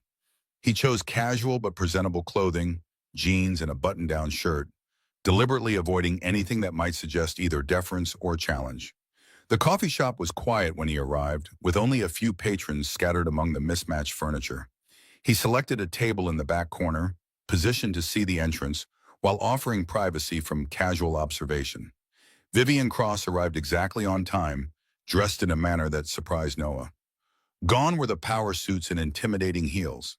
Instead, she wore simple dark jeans, a gray sweater, and minimal makeup. Her hair, usually styled in a sleek corporate bob, was pulled back in a casual ponytail. Without her CEO armor, she looked younger, more approachable, and noticeably uncomfortable. She spotted him immediately, making her way through the tables with purpose, but without her usual commanding presence. As she sat across from him, Noah noticed the faint shadows under her eyes, expertly concealed but visible up close, evidence of sleepless nights. "Thank you for meeting me," she began, hands wrapped around the coffee cup he'd ordered for her based on a remembered preference from her Crosstech office. "Especially given everything." Noah nodded, waiting. Frank's advice echoed in his mind. "Listen more than talk. Let her show her hand first." "I've rehearsed this conversation a dozen times since yesterday," Vivian admitted, a hint of self-deprecating humor in her voice. "Corporate training teaches you to prepare for every interaction, to control the narrative. But I keep coming back to the same question. Why did you help me?" The directness of the question deserved equal directness in response. "Because you needed help." "That's it? After how I treated you at Crosstech? After dismissing your security recommendations? The same ones that might have prevented the entire incident?" Noah considered his answer carefully. "Ms. Cross, Vivian, please. I think we're beyond titles at this point. Vivian, what happened at Megamart wasn't about our previous interaction. It wasn't about balancing scales or proving a point. It was about doing what was right in that specific moment." She studied him with an intensity that suggested she was looking for hidden motives, alternative explanations that would fit more neatly into her understanding of human behavior. "Most people act out of self-interest, Mr. Cole. They calculate advantage, even unconsciously." "Noah," he corrected gently, "and I'm not saying I'm some paragon of selfless virtue. But in that moment, the calculation was simple. I had the skills to help, you needed help, and my daughter was watching me make a choice about what kind of man I am." Vivian's expression shifted subtly, a flicker of something like recognition crossing her features. "Your daughter, Lily, right? How is she handling all this attention?" The question seemed genuine, not a corporate platitude or social nicety. "She's resilient. Children often are. But she has questions I'm not always sure how to answer." "Like what?" "Like why the bad men wanted to hurt you, like why people on TV are saying mean things about your company, like whether you're going to be our friend now because I helped you." Noah smiled slightly at the last one, remembering Lily's drawing. Vivian's composure cracked momentarily, genuine surprise showing through. She asked if we'd be friends. In her world, that's how it works. You help someone, they become your friend. Simple. Nothing simple about it from where I sit. Vivian took a sip of her coffee, gathering her thoughts. The board is in damage control mode. The leaked security assessment has created a perception that I prioritize cost-cutting over safety, that my management style created unnecessary vulnerabilities. And did it? Noah asked, not unkindly. She met his gaze directly. Yes, among other things. The admission clearly cost her, running counter to years of corporate training about never admitting fault or weakness. Noah recognized the effort it represented. My security chief says you've been offered a consulting position, Vivian continued. Did Rebecca explain that I personally authorized the terms, including the educational fund for Lily? She mentioned it was separate from the job offer. It is, regardless of whether you work with Crosstech, that fund is established. It's not a bribe or an inducement. It's, she hesitated, seeming to search for the right words. It's acknowledgement. Of what? Of the fact that I was wrong, about your security assessment, about dismissing your concerns, about treating you like you were beneath notice when you were trying to prevent exactly what happened yesterday. The admission hung between them, simple but profound. Noah had expected corporate spin, careful phrasing that acknowledged without accepting responsibility. This straightforward acceptance of error was unexpected. The thing is, Vivian continued after a moment, that wasn't an isolated incident. The board has been collecting examples of my, let's call it, executive abrasiveness for months. The way I spoke to you was apparently typical of how I treat support staff and contractors. The security incident just brought it all to a head. Noah listened, sensing there was more beneath this confession, something driving this uncharacteristic vulnerability. The board has given me an ultimatum, Vivian revealed, her voice controlled, but with an undercurrent of tension. Demonstrate meaningful change in my leadership approach, or step down as CEO by the end of the quarter. The revelation explained much about this meeting, about the personal approach rather than corporate representatives. Vivian Cross wasn't just facing public embarrassment or corporate damage control. She was fighting for her professional survival. That seems harsh, Noah observed neutrally. Vivian's laugh held little humor. Actually, it's fair. I built Crosstech from nothing, took risks no one else would, drove innovation that transformed medical diagnostics. But somewhere along the way, I started believing that results justified methods, that treating people as tools rather than colleagues was acceptable if it delivered outcomes. She ran a finger around the rim of her coffee cup, a rare gesture of uncertainty from someone known for decisive action. The irony is that I came from nothing, grew up in subsidized housing with a single mother working 3 jobs. I know what it's like to be invisible, to have people look through you rather than at you. Yet somehow I became exactly the kind of person I used to resent. The personal revelation surprised Noah. Nothing in Vivian's public profile suggested this background. She had always been presented as the brilliant wunderkind of tech, the natural genius whose rise was inevitable rather than hard-won. Why are you telling me this? Noah asked finally.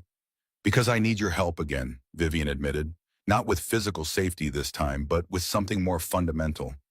I need someone who will tell me the truth, someone who sees people clearly, someone who understands both corporate security and human dignity. And you think that's me? Based on one incident and a rejected security assessment? Based on the fact that you helped someone who had treated you poorly without expectation of reward or recognition? Based on how you speak about your daughter and what you want her to learn from you? Based on the way you handled that crisis with minimal force and maximum awareness of everyone's safety? She leaned forward slightly. People reveal their true character in how they respond to pressure.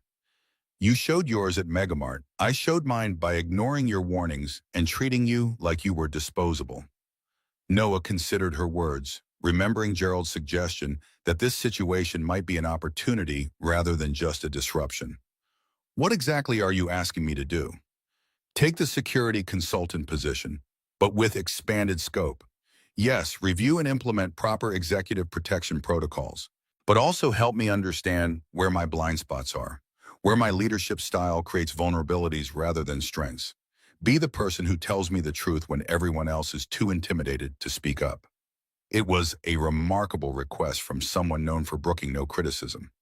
Either the board's ultimatum had truly shaken her, or Vivian Cross was even more calculating than her reputation suggested, using this moment of apparent vulnerability to manage the fallout from the kidnapping attempt. As if reading his skepticism, Vivian added, "I'm not asking for a friend, Noah. I'm asking for an honest mirror. Crosstech develops technology that saves lives. That mission matters to me. If protecting it means confronting my own flaws as a leader, then that's what I need to do. And I need someone who isn't afraid of me to help." The sincerity in her voice was compelling. Noah had spent his professional life reading people, assessing threats, recognizing deception. Everything in Vivian's manner suggested genuine concern rather than manipulation. "I'll consider it," he said finally, "but I need to be clear about my priorities. Lily comes first, always.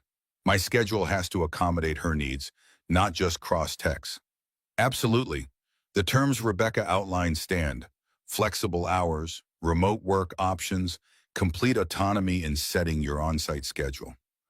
And if it doesn't work out, if we discover that your leadership style and my approach to communication are fundamentally incompatible?" Vivian nodded, accepting the concern as valid. "Then we part ways professionally, with no impact on Lily's educational fund and a generous severance package.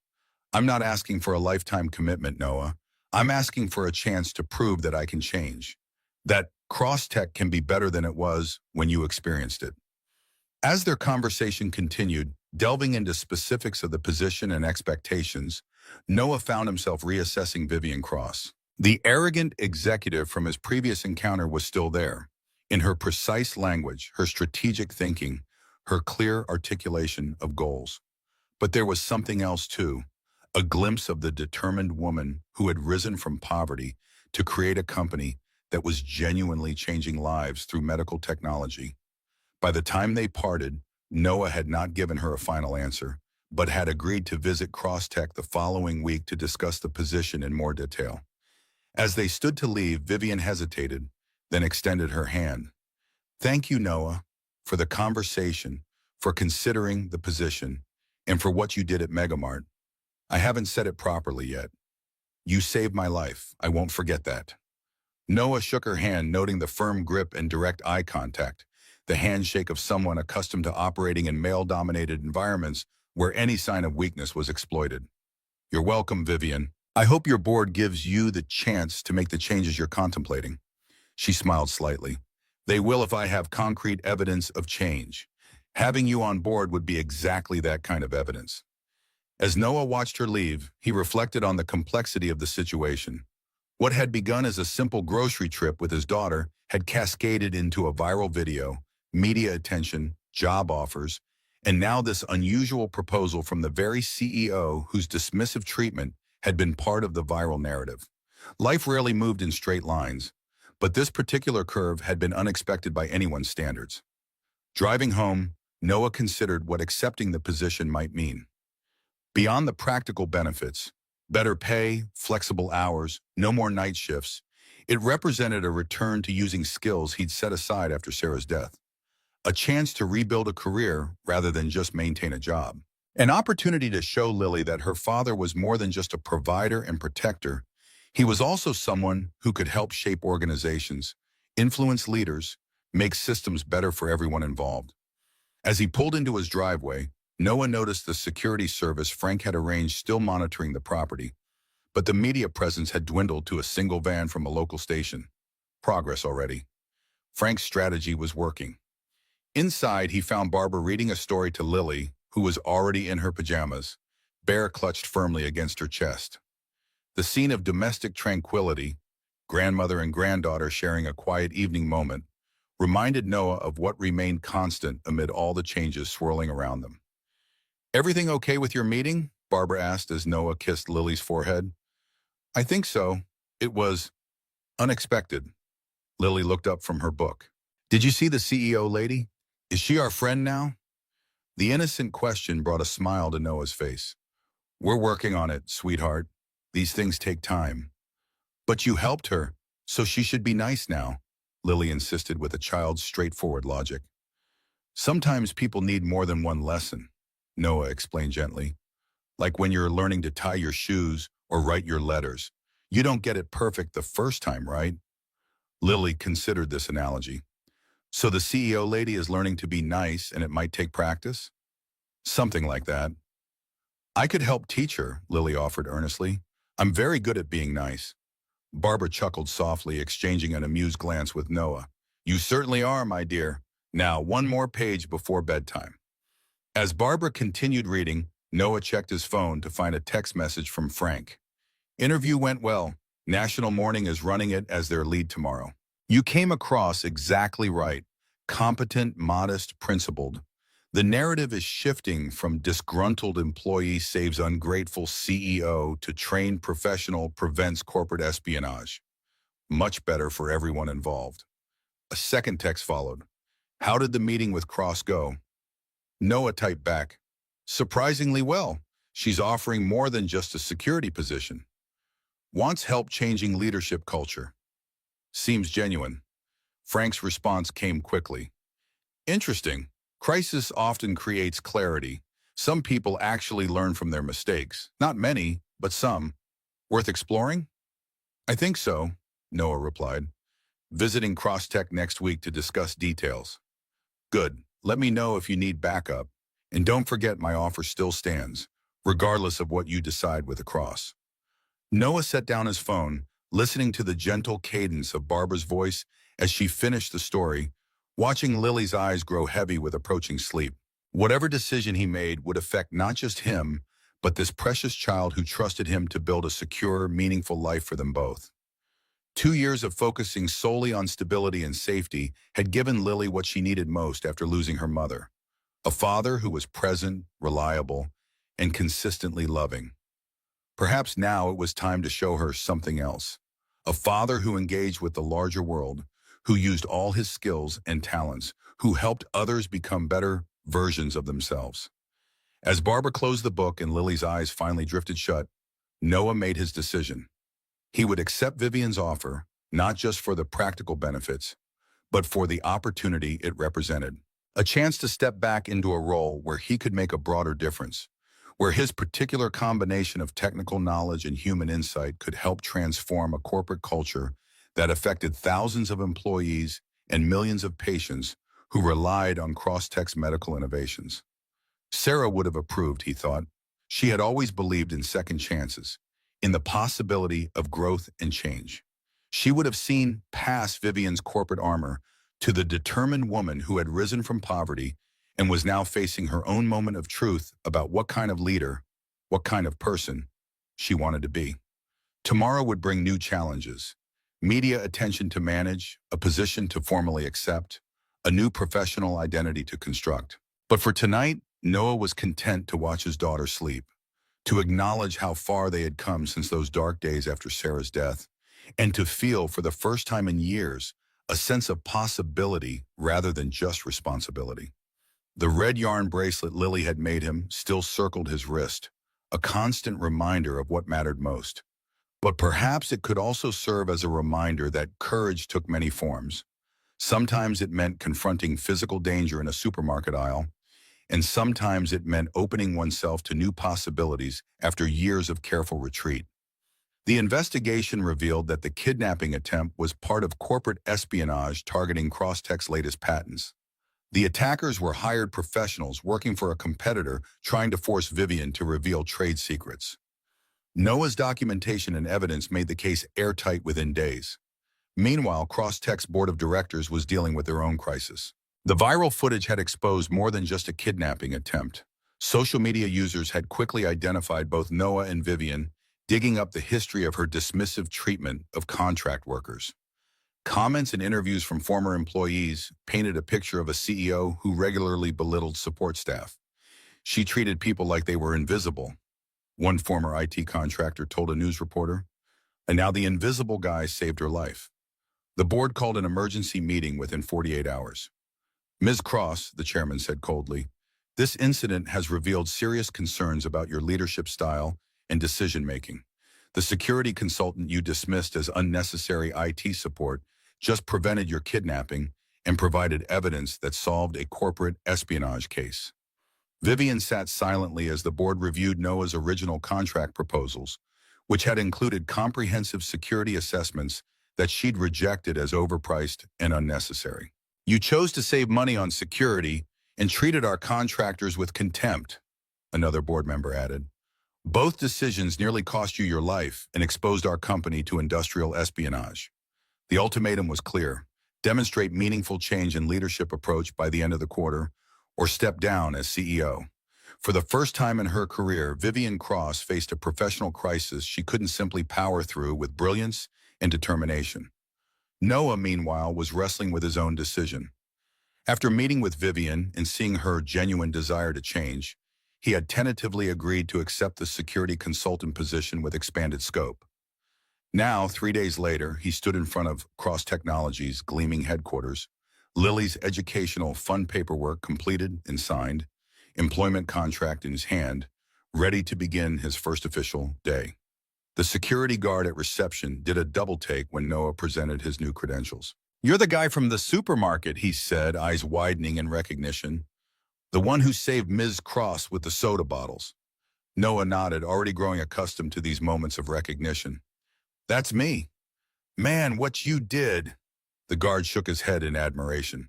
"I've been in security 15 years and don't know if I'd have had the presence of mind to handle it that way." "Respect, sir." "Just applied my training," Noah replied modestly. "Still," the guard handed back his credentials with something like reverence. "They're expecting you on the executive floor. Elevator to your right." As Noah rode up to the top floor of the building, he reflected on how differently he was being treated compared to his previous contract work at Crosstech. Then he had been barely noticed, accessing the building through service entrances, working in server rooms, and under desks, invisible to the executives whose technology he maintained. Now he was heading to the executive floor with an access badge that opened every door in the building. Rebecca Winters was waiting when the elevator doors opened. The security chief's expression was professional, but genuinely pleased. "Welcome aboard, Noah. Glad you decided to join us." She extended her hand, which Noah shook firmly. "Your office is ready, security credentials are fully activated, and Ms. Cross is expecting you at 10 for your first consultation." Noah followed Rebecca down a hallway lined with glass-walled offices, noting that his new colleagues were trying not to stare at him. The grocery store hero had apparently achieved minor celebrity status even within Crosstech. His office, an actual office, not a cubicle or shared workspace, was surprisingly comfortable. Large windows offered a view of the city, the furniture was ergonomic and high quality, and a state-of-the-art computer setup awaited his customization. "This seems excessive for a consultant," Noah commented, setting down his modest briefcase on the desk. Rebecca's expression turned slightly apologetic. "Vivian insisted, said if we're asking you to help transform executive culture, you need to operate from a position of equal status, hence the corner office on the executive floor." The symbolism wasn't subtle. Vivian was making a statement to her entire organization about Noah's role and importance, perhaps overcompensating for her previous dismissive treatment. "There's one more thing," Rebecca added, handing him a tablet. "Your first assignment, directly from Vivian. She wants a comprehensive security review, focusing initially on executive protection protocols, but eventually expanding to all aspects of corporate security." Noah scrolled through the document, noting the extraordinary scope and authority he was being granted. The contract he'd signed and gave him oversight of physical security, information systems protection, and even human resources policies related to staff safety. It was far beyond what he had expected. "This is extensive," he said, trying to mask his surprise. The board insisted on full authorization. After what happened at Megamart, they don't want any half measures. Rebecca's professional demeanor slipped slightly, allowing a hint of candor. "Between us, they're using this opportunity to rein in Vivian's more autocratic tendencies. Your role represents a check on her authority that didn't exist before." Noah frowned. "I didn't agree to be a corporate pawn in boardroom politics." "Which is exactly why they want you," Rebecca replied. "You're the one person who has demonstrated both the ability to stand up to Vivian and a genuine interest in protecting her. That's a unique combination." Before Noah could respond, his phone buzzed with a text from the after-school program where Lily spent afternoons while he worked. New pickup time confirmed. Have a great first day, Mr. Cole. The simple message grounded him, reminding him why he had accepted this position. Not for the prestige or the politics, but for the practical benefits it offered to his family.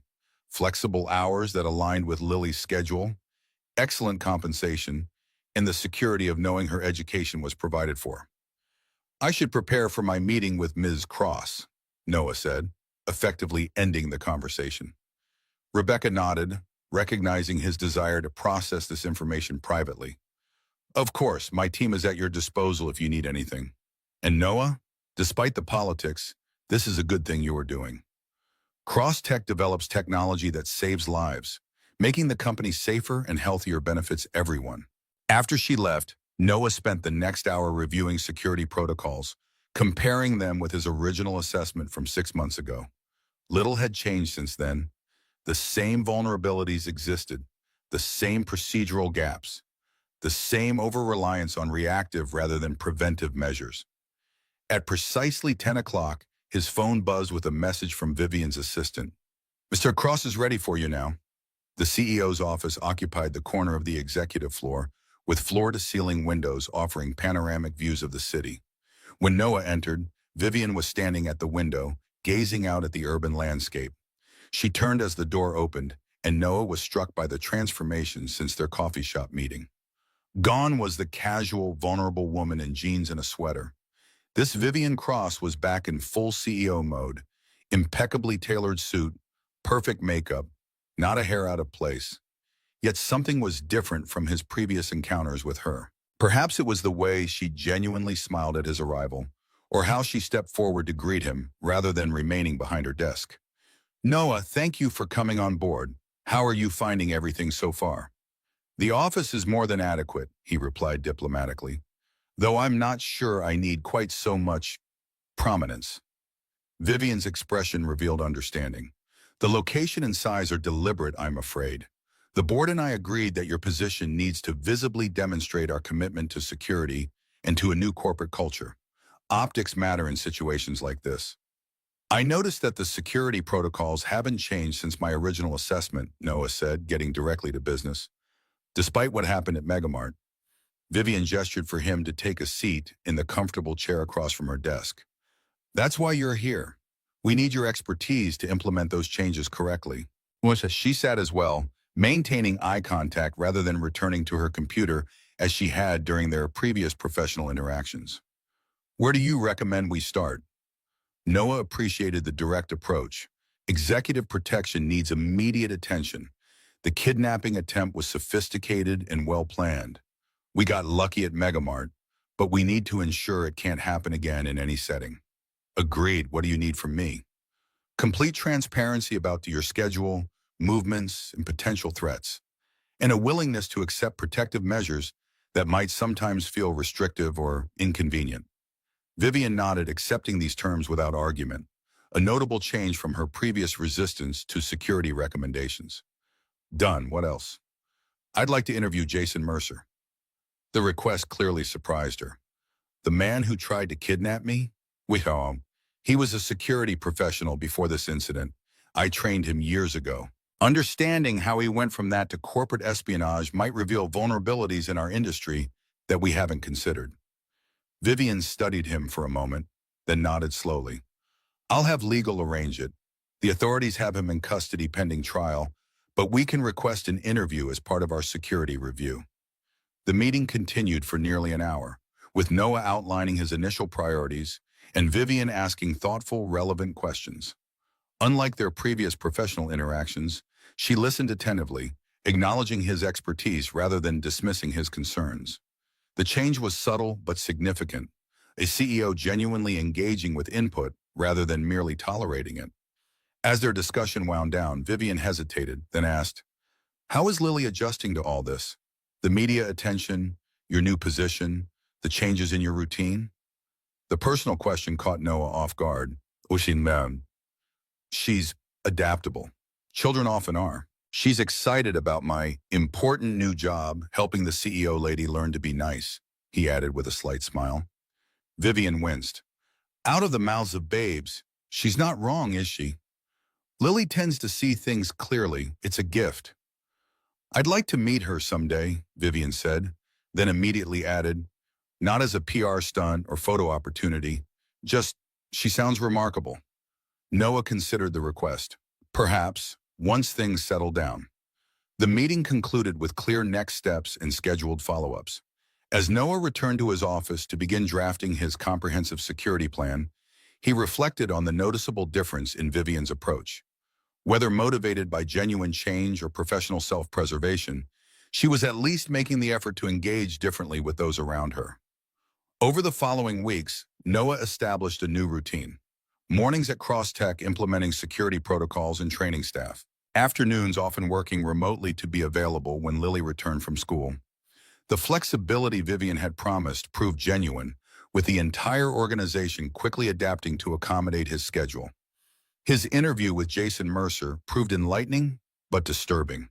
The former security professional had indeed fallen on hard times after budget cuts eliminated his position. With a mortgage underwater and a son needing specialized medical care, he had become vulnerable to recruitment by corporate espionage operatives. They knew exactly how to target me, Mercer admitted during their prison interview. They had data on my financial situation, my son's medical needs, everything. It was like they had a playbook for turning desperate security professionals into assets. The revelation prompted Noah to add a new element to his security assessment: vulnerability screening for all security personnel, with support systems for those facing personal crises. It wasn't just about preventing potential insider threats. It was about protecting people from being exploited during their most vulnerable moments. Vivian approved the initiative immediately, adding resources beyond what Noah had requested. We should extend this to all employees, not just security personnel, she suggested. Financial hardship and personal crisis can make anyone vulnerable to exploitation. The proposal showed a level of empathy and foresight that surprised Noah. When he mentioned this to Frank Donovan during one of their regular check-in coffees, the retired Marine nodded thoughtfully. Near-death experiences change people, Frank observed. Some get defensive, double down on control. Others have genuine epiphanies about what matters. Sounds like your CEO might be in the second category. Maybe, Noah acknowledged, still cautious about attributing too much transformation to Vivian too quickly. Or maybe she's just very good at playing the role the board needs to see right now. Time will tell, Frank said. Always does. The most significant test of Vivian's commitment to change came 6 weeks into Noah's tenure at Crosstech. The company was preparing to announce a breakthrough in their medical diagnostic technology, a portable device that could detect early markers of pancreatic cancer from a simple blood test, potentially saving thousands of lives through early intervention. The announcement event would be Vivian's first major public appearance since the kidnapping attempt. Security planning was extensive, with Noah personally overseeing every detail. 2 days before the event, Vivian called him into her office. I've been reviewing the security protocols for Thursday's announcement, she began, gesturing to the documents on her desk. They're extremely thorough. That's the idea, Noah replied, sensing there was more to this conversation than simple acknowledgement. They're also extremely visible, Vivian continued. Security personnel everywhere, restricted access, metal detectors, the work. After what happened at Megamart, I know, she interrupted. The precautions are justified, but they send a message of fear rather than confidence. This announcement should be about hope, a medical breakthrough that will save lives. Instead, it'll look like a fortress. Noah considered her perspective. What are you suggesting? A balance. Maintain the core security measures, but make them less obvious. I don't want patients and medical professionals walking into what feels like a military checkpoint. 6 weeks ago, this would have been a directive rather than a discussion. The old Vivian would have simply overruled his security plans with corporate authority. This Vivian was engaging, explaining her concerns, seeking compromise rather than demanding compliance. We can adjust the visible elements, Noah said after careful consideration. Keep the essential protections in place, but make them more discreet. It will require additional planning and probably more personnel behind the scenes. Whatever resources you need, Vivian agreed immediately. And thank you for considering the emotional impact of security measures, not just their effectiveness. The exchange left Noah thoughtful. It represented exactly the kind of balanced leadership he had hoped to encourage, concern for public perception and emotional experience alongside practical security considerations. Vivian was demonstrating growth, finding middle ground between the dismissive arrogance of the past and the excessive caution that might have emerged after her traumatic experience. The announcement event proceeded flawlessly. Security was present but unobtrusive. The medical breakthrough took center stage, and Vivian delivered a compelling presentation that emphasized the technology's life-saving potential without excessive corporate promotion. Most notably, she specifically acknowledged the team of researchers and developers who had created the technology, bringing them on stage for recognition rather than claiming the spotlight exclusively. That evening, as Noah was reviewing security logs from the event, he received an unexpected text message from Vivian. "Successful day. None of it would have happened without your intervention at Megamart. Thank you again." The simple acknowledgement was another sign of change, a CEO taking a moment for personal gratitude rather than moving immediately to the next challenge or opportunity. Noah showed the message to Lily as he tucked her into bed that night. "See," she said with 8-year-old certainty, "the CEO lady is learning to be nice, just like I said." "It seems that way," Noah agreed, smiling at his daughter's straightforward assessment. "Does that make you happy, Daddy?" The question gave him pause. Did it make him happy to see Vivian changing, to know that his work was contributing to a healthier corporate culture, to witness someone learning and growing from a traumatic experience? Yes, he realized. It does make me happy. It's good to see people change for the better. Lily nodded sagely. Mommy always said people can change if they really want to.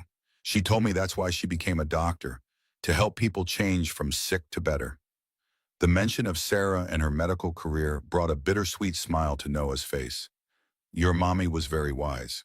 I think she would like the CEO lady learning to be nice, Lily added, snuggling deeper under her covers.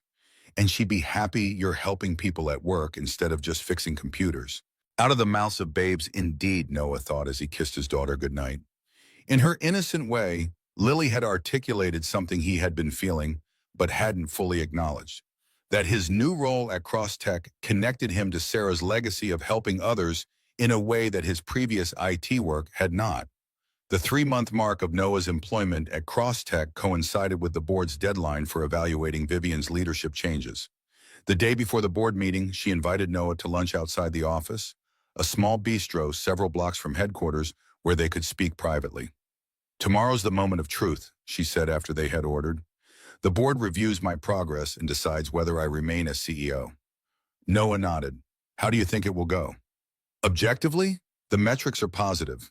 Employee satisfaction up 22%, retention improved, security protocols strengthened without impeding innovation, the new diagnostic technology launching ahead of schedule. She twisted her water glass slowly, a rare gesture of nervousness. But boards aren't always objective. There are members who've wanted me gone for years, who see me as too controlling, too focused on my vision rather than shareholder value.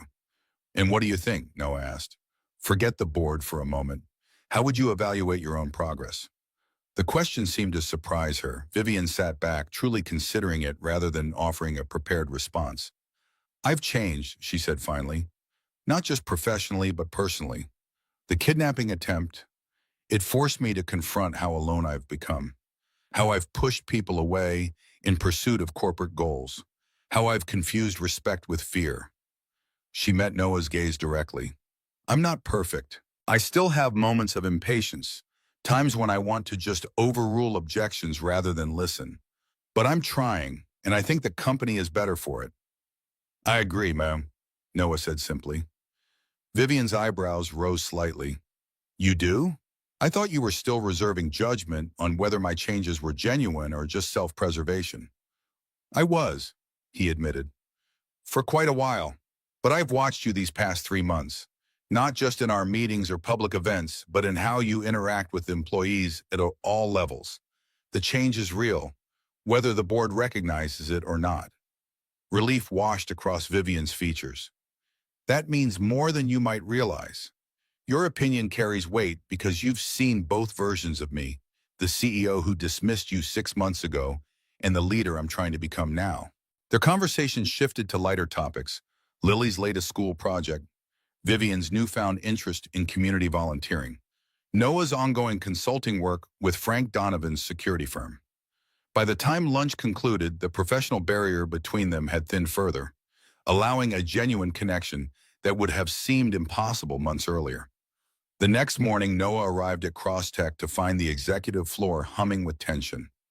The board meeting was scheduled for 10, and Vivian had been sequestered with her executive team since 7, preparing final presentations in evidence of her leadership transformation. At 9:45, Noah's phone buzzed with a message from Vivian. "They want to hear from you. Can you join us?" The request wasn't entirely unexpected. As the catalyst for many of the recent changes at Crosstech, Noah's perspective would naturally interest the board. Still, being called into a meeting that would determine the company's leadership was far beyond his anticipated role as security consultant. The boardroom fell silent when he entered. 14 people sat around a massive table, with Vivian at one end and Chairman Douglas at the other. All eyes turned to Noah, evaluating, assessing. "Mr. Cole," Douglas began formally, "thank you for joining us. The board has been reviewing Ms. Cross's leadership changes over the past quarter, following the incident at Megamart. As someone who has worked closely with her during this period and who experienced her previous management and style firsthand, your perspective would be valuable." Noah took the empty seat they indicated, aware that his words could significantly impact Vivian's future. He glanced briefly in her direction, noting the composed expression that couldn't quite mask her tension. "What would you like to know specifically?" Noah asked, addressing the entire board rather than just the chairman. "Has Vivian Cross genuinely changed as a leader?" one of the board members asked bluntly. "Or is this simply damage control following a public relations disaster?" The directness of the question deserved equal directness in response. "When I first joined Crosstech as a security consultant 3 months ago, I was skeptical," Noah admitted. "Ms. Cross had previously dismissed my security recommendations and treated me as essentially invisible. I had little reason to believe any change would be substantial or lasting." He paused, aware of Vivian's carefully controlled breathing across the table. "I was wrong," he continued.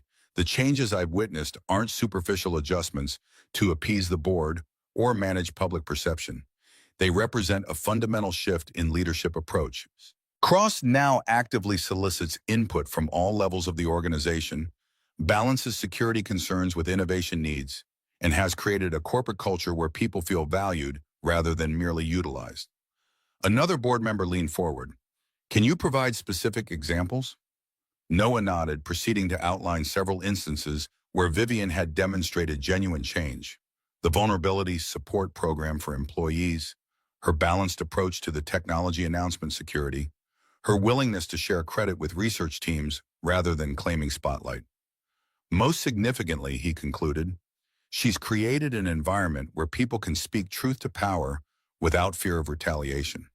That's the foundation of both good security and good leadership. The questioning continued for nearly 30 minutes, with board members probing for details about specific initiatives and changes. Throughout, Noah provided honest, balanced assessments, acknowledging areas still needing improvement while emphasizing the substantial progress already achieved. Finally, Chairman Douglas thanked him for his input and suggested he could return to his regular duties while the board deliberated. As Noah rose to leave, he caught Vivian's eye briefly. Her expression conveyed both gratitude and a vulnerability rarely visible in her public persona. 3 hours later, a company-wide email announced the board's decision. Vivian Cross would remain as CEO, with certain structural changes to ensure the positive leadership evolution continued. An executive coaching program would be implemented for all senior leaders.